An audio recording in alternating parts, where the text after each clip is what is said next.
So ayan po mga kapalong, nakapaglagay na po tayo ng tali. So ibabaon na lang yan natin.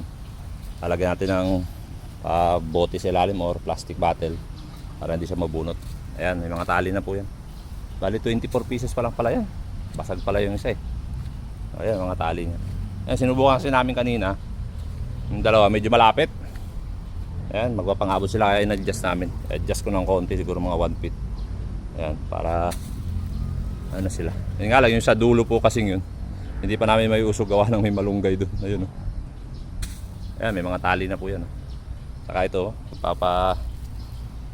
tanim tayo ng paunti-unting damo habang nag-uulan-ulan pa.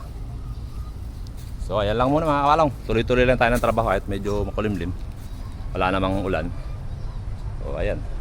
At least may tali na natin yung mga kakarers natin. Alright, thank you. Maraming salamat po sa inyo lahat.